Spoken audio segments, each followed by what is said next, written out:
Let's take a look at some FSBO common objections that many agents are dealing with.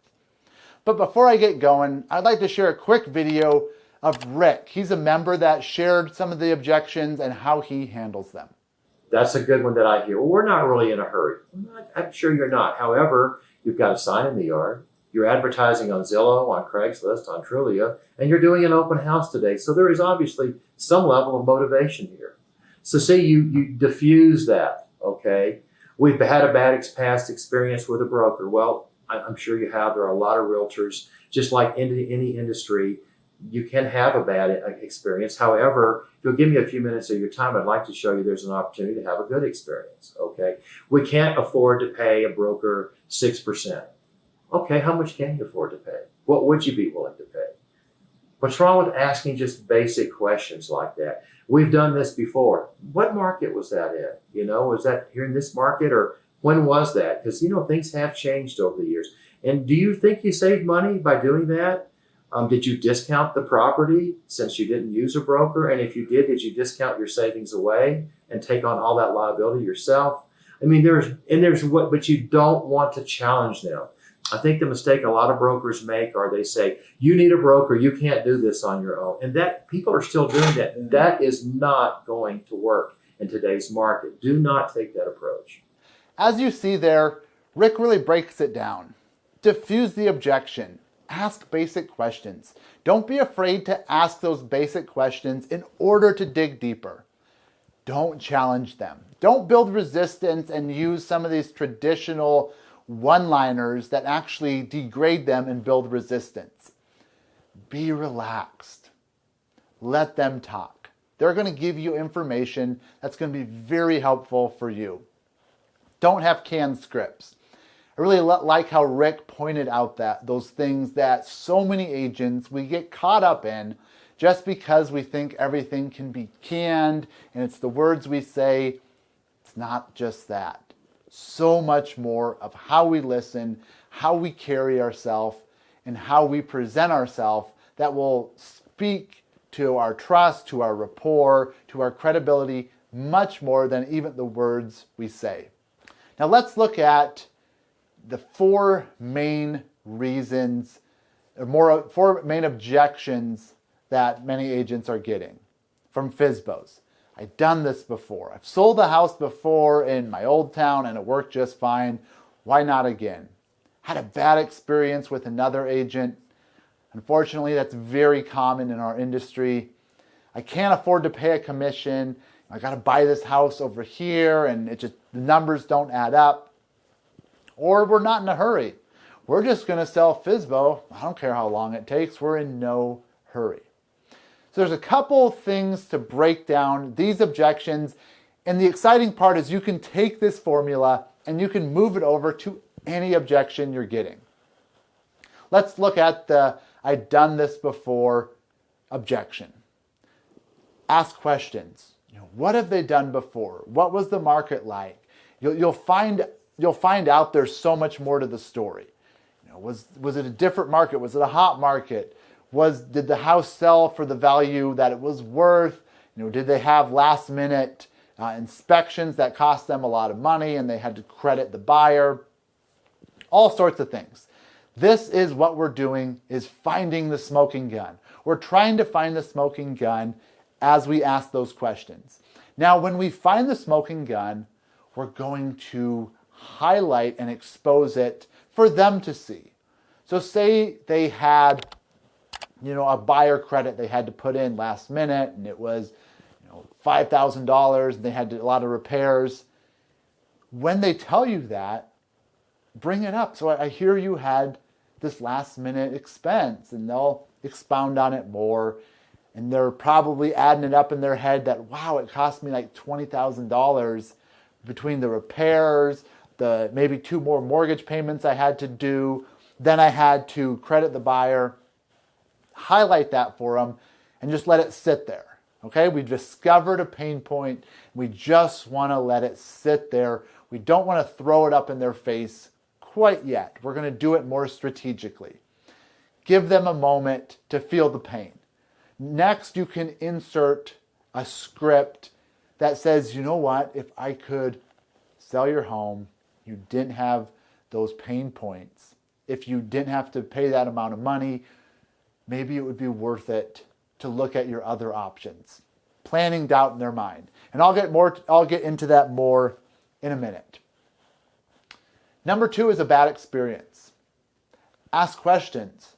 What type of bad experience did they have? Find the smoking gun. Again, once we found it, we're going to expose and highlight it.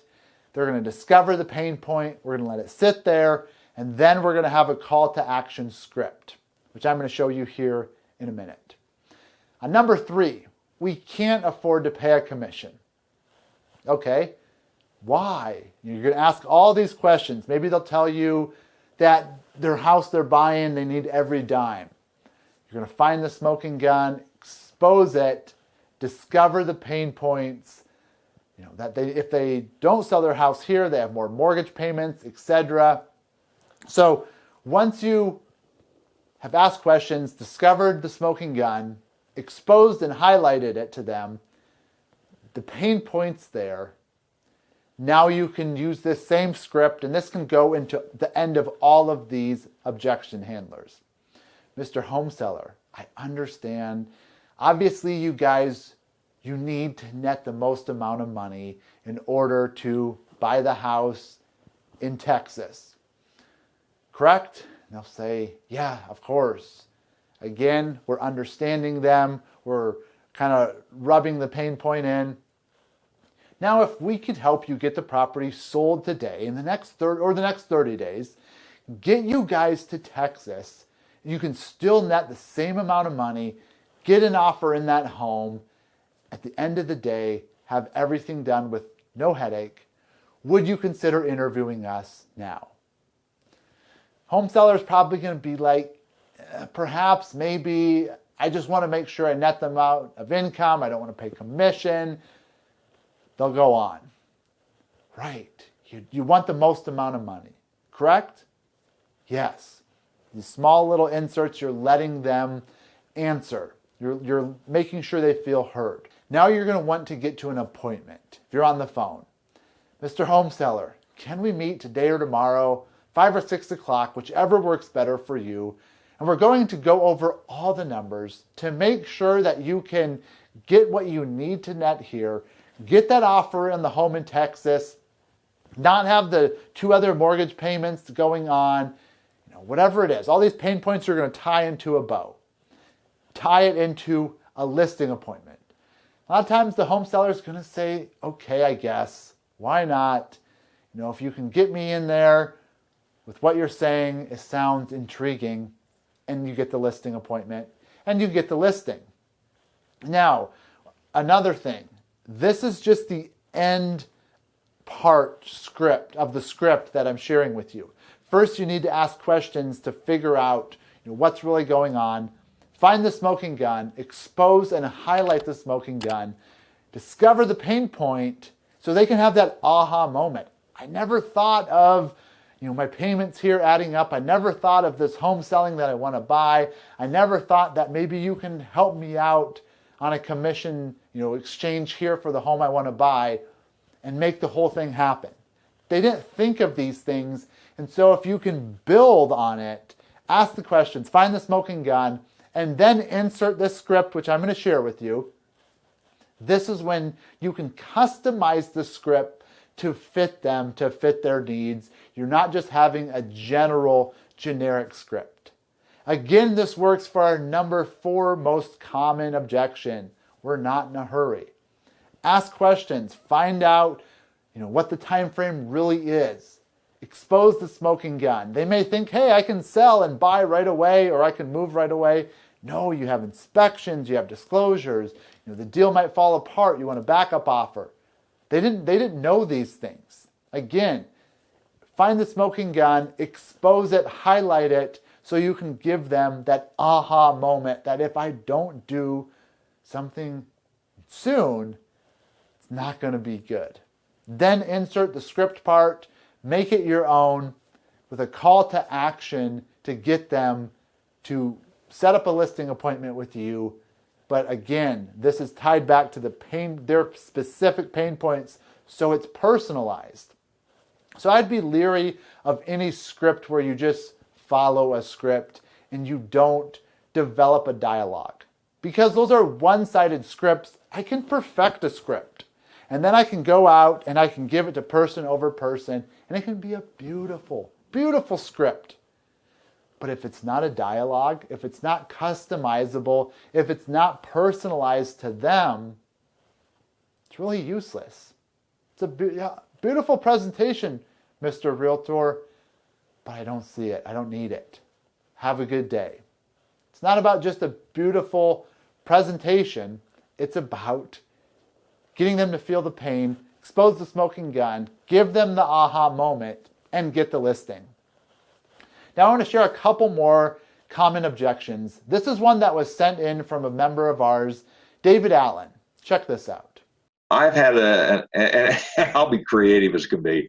The gentleman that called me back the one day, and after I talked to his wife, he wanted to negotiate a commission. I said, tell you what, let's just make it a shared effort. You pay me a portion of my commission up front. I'll reduce it by a portion of it.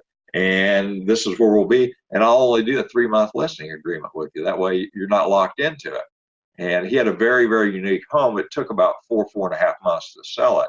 And he was begging me to extend the contract because he'd already paid me money up front. That's so hilarious. You're bought into it. If you hear there, David listened to his prospect, was very creative. You know what? You want a discount on commission? For every point of commission that you pay up front, I'll knock some off. That way he had money invested and he had to stay committed to David and sell the home. But you have to hear them out. You have to find out the pain points, hear them out. Don't be afraid to be creative with, you know what, Mr. Home Seller, if you have some buyers that are still on the fence, I'll exclude them from my listing contract, my listing agreement. And so if they buy, you don't pay me anything. You know what? I'll even help you. Because they're not going to buy. If they would have bought, if they were going to buy, they would have already bought. Again, being creative is so important when handling objections. Again, let me show you this video from Rusty, another member who's getting 7% commissions on his listings. One of the most common objections I get, Joe, is, gosh, Rusty, your company charges a 7% commission. That's high, isn't it? And I always say this, what if I show you that 7% is going to actually save you money over a 6% commission? And they look at me like I've got two heads. What? Paying more commission is actually cheaper? How's that? And then I show them mathematically how if it goes a certain number of days without selling, then you're actually going to pay more in payments than that actual amount of extra commission. Because the commission is only 1% more. On a $250,000 house, what is that? $2,500? I mean, you're going to probably end up paying 2 more payments that equal at least that on a $250,000 house. What if it sold 60 days sooner and you didn't make those payments? I think that's brilliant. Increased his commission instead of cutting it down and showed them how it's going to save them on their payments, get their house sold faster. More people are going to want to see their home. Buyers agents are going to be motivated to show the home and sell it. And he's getting paid more. That's just brilliant. Again, it shows that the power of the aha moment. The moment where they're like, I never thought of that. Wow, you do know what you're talking about. When can we list? Another objection is bring me a buyer. Some FSBOs will say, bring me a buyer and we'll talk. We can respond to something like this. You know what, Mr. Seller? Let me come by and take a look at your house and see if it will work for one of the buyers that are in the market today or may come up in the near future. New buyers are always coming and going, so I like to be ready. I've learned, Mr. Seller, that if I'm not ready to show a buyer what they want, they're putting offers on other houses that are at the top of the pile. But if I can show them your house, that it's a fit for them, it's a bigger chance of bringing a buyer to you. So I'm going to be in the neighborhood tomorrow, 4 p.m. or 6 p.m. Wednesday. which works better for you. Again, I'll share the script with you below as well. This is just another script that you can make your own. Letting them know that, hey, yeah, I can bring a buyer, but it's better if I know your house, I know your property, so when a buyer comes up and is ready to do an offer, they're looking at all the listed homes. I may be able to say, you know what, here's a FSBO that's a good home and it matches exactly what you're looking for and match you up. Another way for you just to get in there, for them to let you preview the home and for you to get closer to getting the listing. Always remember, another thing I want to mention is a trial close. If they're not really giving you information and they're kind of just holding their guards up, sometimes it's just easier to be really direct with them. If I could help you get the result you want, help you get your property sold and still net you the money you need in your pocket after commissions and everything else to make your move happen, would you be open to talking with me about that? Would you be open to an interview in the near future, tomorrow, etc.? And just shut up. Let them know that, you know what, if I can get you exactly what you want in the least amount of time, would you be interested in talking to me? Many home sellers will say, I guess so, come talk to me, or they'll say, talk to me next week. I'm going to try this for one more week. If they didn't agree to talk to you, at least they gave you a time frame and they shared some of their frustration with you. You can follow up within a week. Let me share this video with you as well. This is another video from Rick, kind of showing the power of investing in FSBOs and the power of maybe taking those deals where you have to be creative and holding them together because there's much more in the future. I had a for sale by owner early in my career, and of course back then they had to advertise in the newspaper because we didn't have the internet. And I went over there for sale by their for sale open house, and the guy, Mr. Seller, says, Rick, we are dead in the water. We overpaid for this house. We're flipping it. Can you help us? And I just happened, in that particular case, I had a buyer I've been working with that I was able to bring in there. I worked a variable commission. The seller kind of came down on the price a little bit. We put that deal together. So to make a long story short, 5.5 years later, I was talking with this couple. We were doing fix and flips. So I ended up doing all their buys, all their sells as the listing broker. They referred family and friends to me. 5.5 years later, we had done between deals with them and past just referrals, 40 transactions. Wow. We sat down from a for sale by owner open house that I stopped in. Wow. That's the power of working with these people. I think that's great. 5.5 years, 40 deals, because the FSBO that he was dealing with saw how he helped them, made stuff happen, and they became a raving fan. That's why I always say, more importantly than a listing, than one listing, when you have a raving fan, they're going to tell everybody they know. People have children, aunts, uncles, co-workers, friends, all sorts of people that they're going to interact with in their life that need to sell a home. If you can turn them into a raving fan, 40 deals in just 5.5 years, that is very, very lucrative. So I hope this helps you handle FSBO objections, see the power with working with FSBOs, see the lucrative opportunity here to get more listings. Now, if you're interested in really upping your game with FSBOs, check out our Done For You FSBO campaign at authorify.com/FSBO.